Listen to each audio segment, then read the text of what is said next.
coming out here after 30 years. Yeah, I ain't got nothing, but I'm gonna have something because I'm rich in personality, you know, and I'm rich in love. My family love me, and that's really all that counts.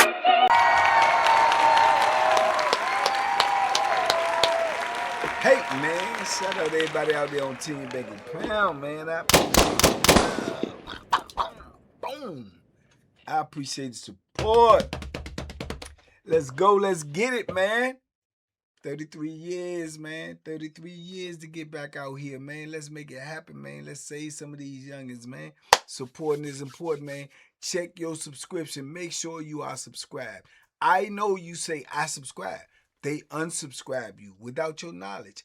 Check your status. Make sure you subscribe so we can run these numbers up. Get to 150K. Had a meet and greet. Have some fun and move on to the next one. Let's go. Let's get it. Big love to all my subscribers. Big love to all my members. We out here. We pushing this P. And they can't stop it. I don't care what they do. Listen, man.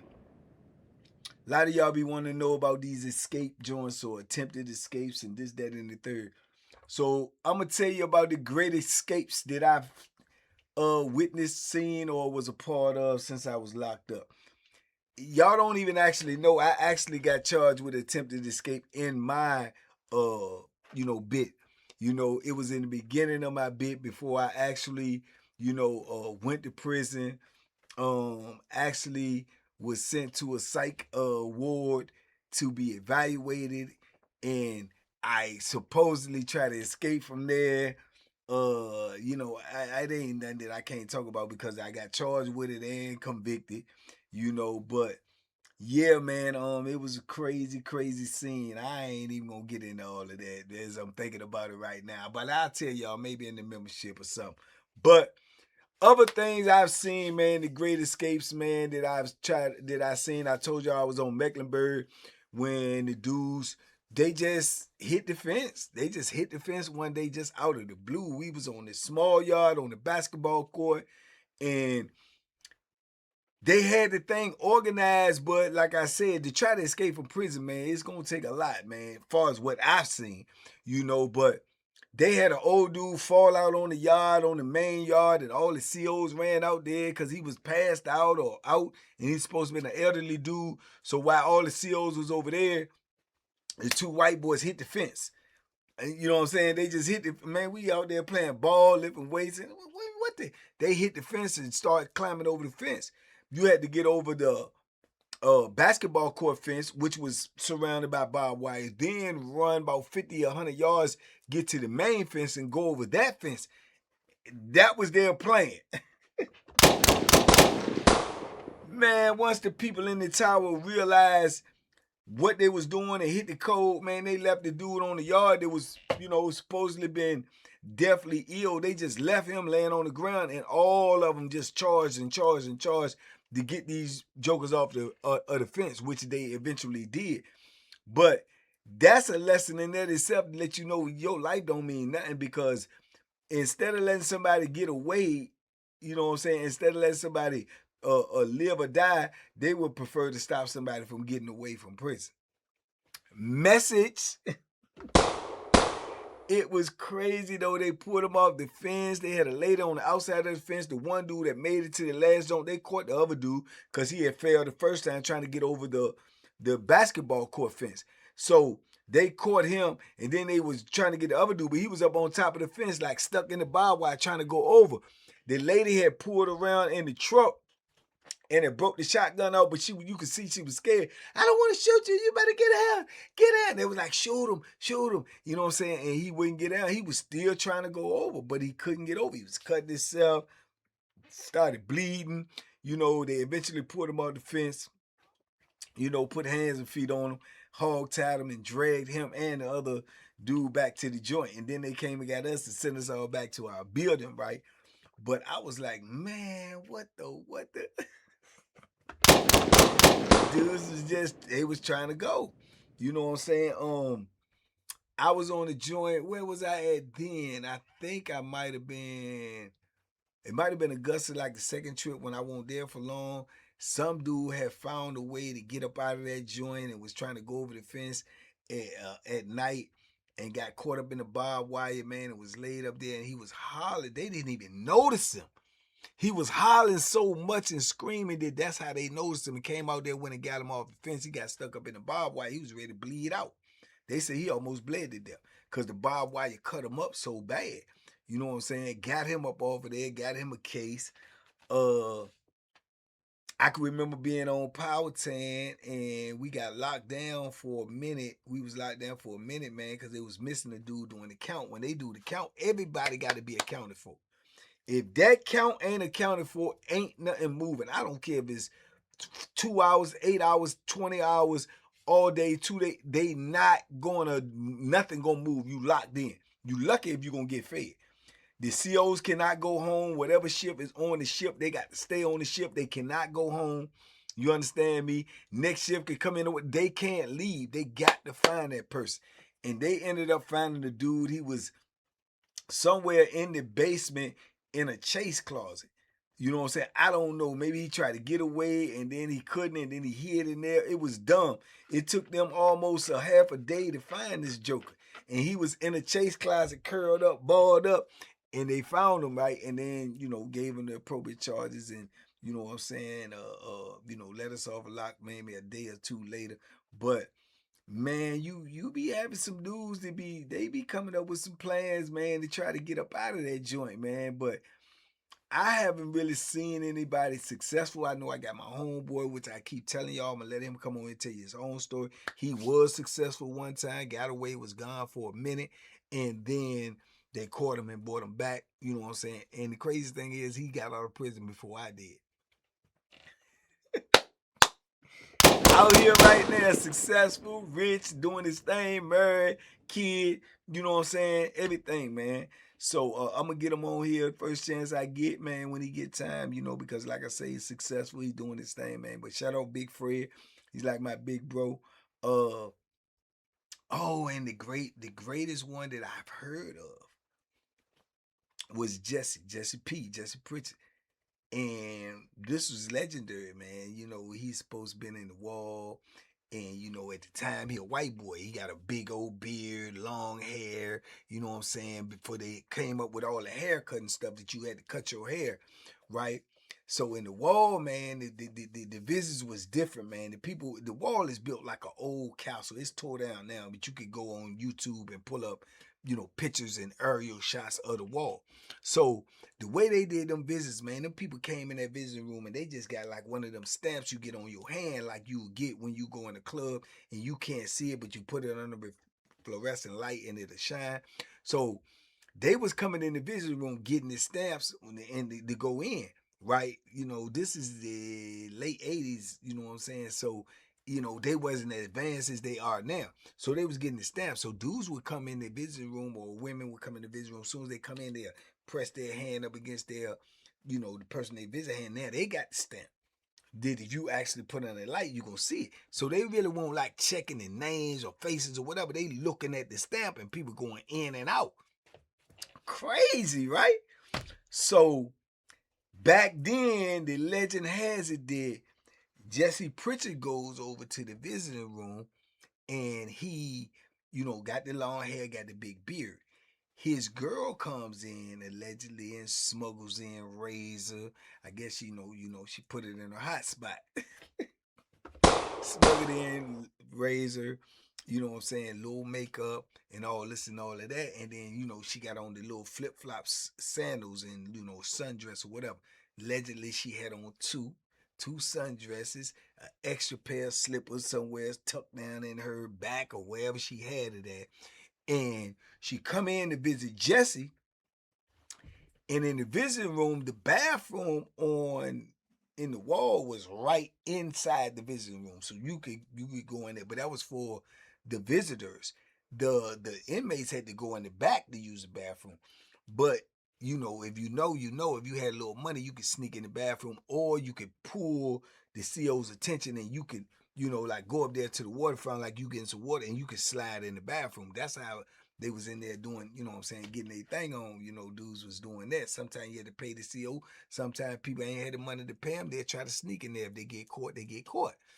So legend has it that his girl come up there, go in the bathroom, take all of the stuff out.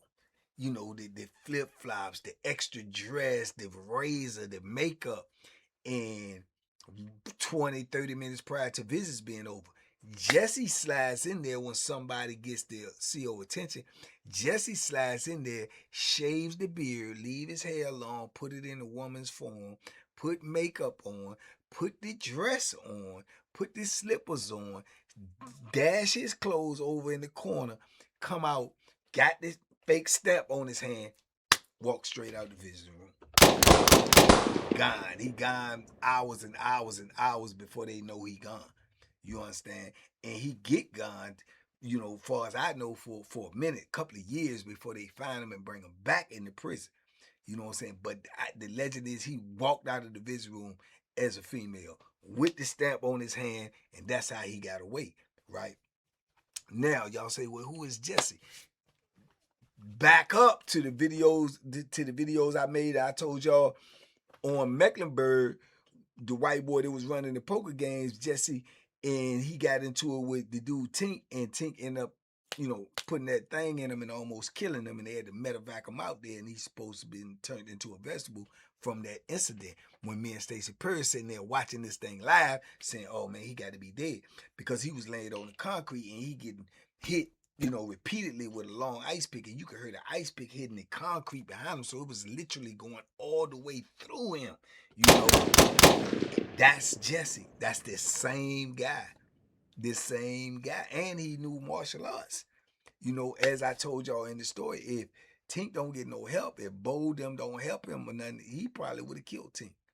You know what I'm saying? I mean, just from the way the altercation was going, he was, you know, proficient in with that thing.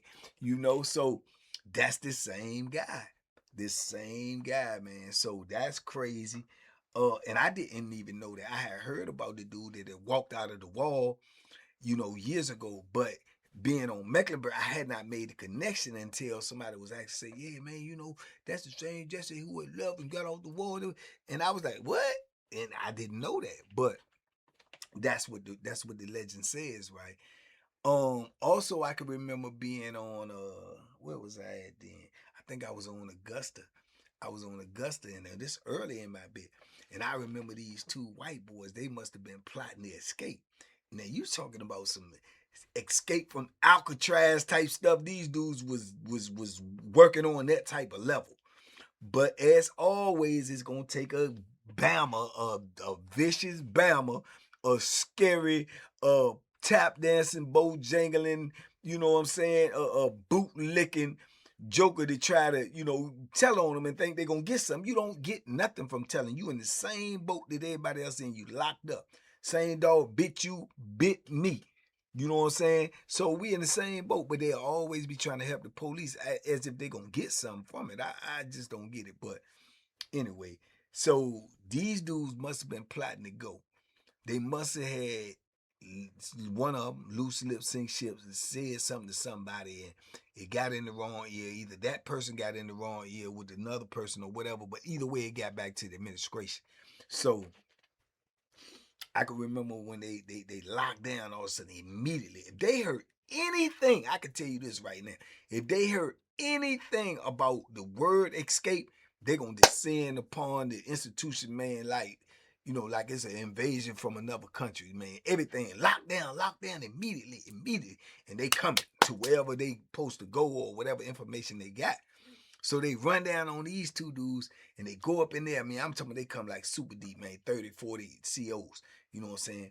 They run down on these dudes, man, and they go up in their room and then they bring them out. You know, they got them cuffed up. They turn the room up, man. They come up out of that joint with, I don't know how they made it. Do not ask me. I have no idea. I'm not that, you know what I'm saying, intelligent to do these type of things. I'm not that crafty. I'm not that type of, you know what I'm saying, dude that can do this. Man, they had molded heads. They done already put fake hair inside the head, and they had that where as to they had some sewed up fake like bodies that they done sewed up with stuff out of mattresses and old long johns or whatever, so whereas to they could put this fake body under the sheet and put the head right there, whereas a CO walking by at night and look in there and see it look like somebody's in the bed. So they found fake heads with hair on it that they must have been stealing from the barbershop or whatever. They got hair on that joint. They done found the fake sold up bodies, you know what I'm saying? Two, one apiece, each bunk. Found that, and they found two wooden carved guns. Like it's been whittled. I guess you call it whittled. They done carved down a makeshift look like a gun, and they done put some wax on it, and what's the other stuff they call, man? It'll turn it brown like shellac. In it, you know, like in the dark, or you can't really. It'll look like they got a gun. So man, they had an intricate plot going on to try to get up out of this joint. And somebody told on them, man. So they ran down on them. They come out there. When you see from looking from your cell, and they come out there with the joint, it look like a gun. But we don't get the information till later on when the CO, oh man, it was a fake wooden gun they done made, and they done made body doubles and fake heads, and man, they was really plotting to go, and they found a little blueprint on how they was trying to. Man, I say, what? They had an intricate plan, but somebody told on them, and they ran down on them, and they stopped that joint, man. And that was crazy right there. Man, we stayed locked down for so long, man. They was bringing trays over this joint. They came and shook down the whole institution thoroughly. Every cell, it was like the major shakedown, the major joint that they do like every 6 months. They did it early, you know what I'm saying, and turned around and came and did it on the 6 month mark. So all of that transpired because they figured that somebody was conspiring to try to get up out of there. That's one thing they do not play up in that penitentiary, is trying to escape, or either attempt to escape or either escape, because when you do that, everybody's job is on the line. The warden on down.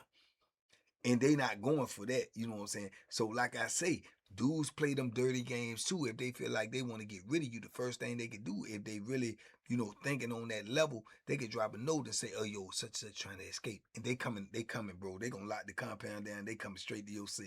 So if you got something else dirty in there, and you know what I'm saying, you never even thought about trying to escape, you got something dirty, you pushing drugs, you got the Bethlehem in there, whatever, you going to jail. And you going to jail either or if they find nothing in there, because you going under investigation just because somebody dropped that note. This how vicious this joint is. So you could get moved up out of your situation for not doing nothing just because somebody hating on you. You understand? So it's a dirty game they playing in there, man. It's not. It is so. Yeah, I'm telling you, man. It's vicious. It's vicious. If they put that on your name, them people gonna be running in your cell. Even when you get out of jail, whatever, they're gonna be running in your cell every 2 or 3 months. Just run down on you just to check, to make sure we ain't missing nothing, to make sure this won't just a rumor, make sure this won't nobody just hating on you. So you stuck. Once somebody put that label on you, you stuck. You understand? So crazy joint, man. And the other joint that I can think about being on Sussex too.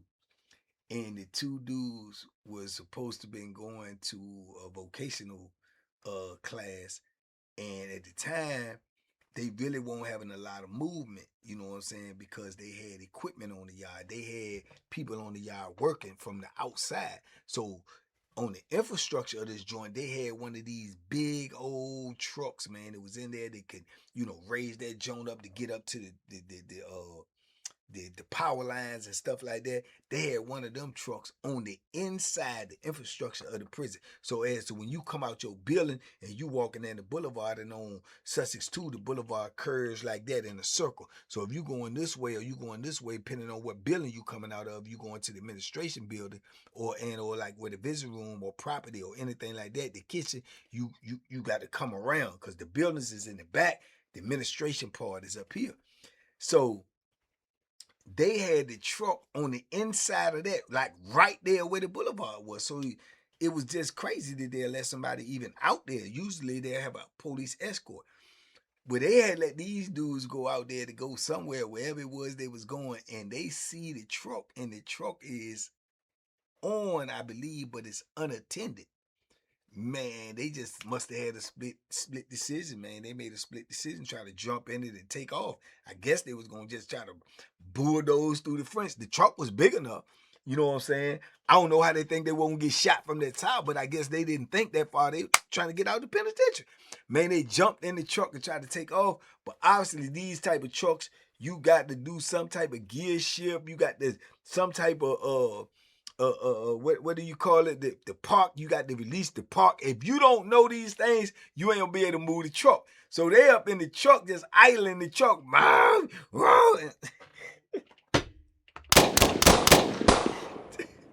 trying to go, but they can't go. You know what I'm saying? And the people running to the truck, they done lock the doors, still trying to get the truck to go. But now the gig is up. Man, the people get drawn down on them. Police is coming out there, running from everywhere, running up to the truck, trying to get them out the truck. They safe, they in the truck. You know what I'm saying? They go get the nightstick, start break the one, man. They get them people out there, man, and do the mofo to them.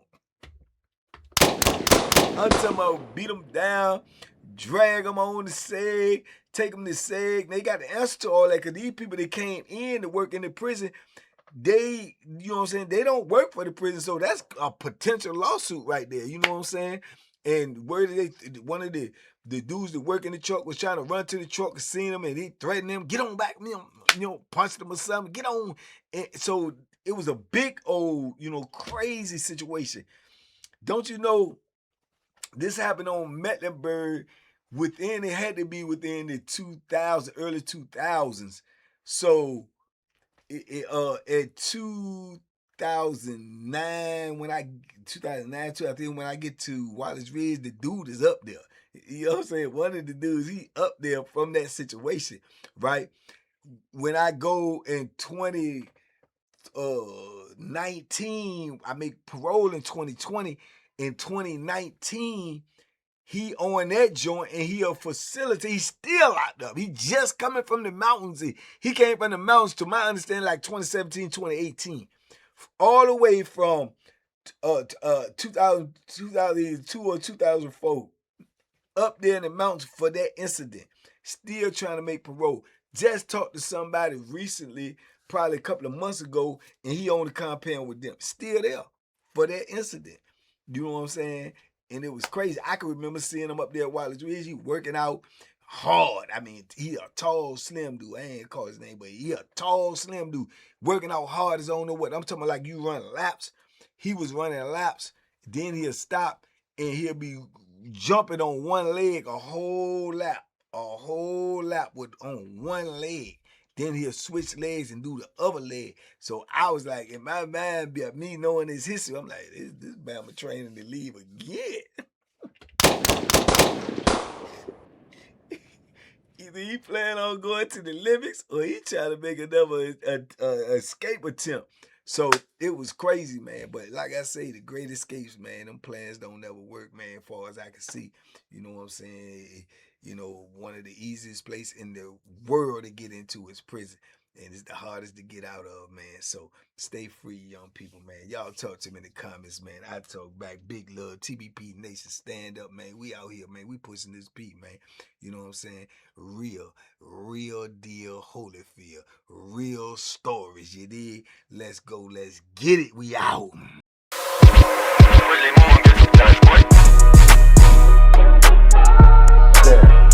The banky special. Yeah. Pure deliciousness. Pure deliciousness, man.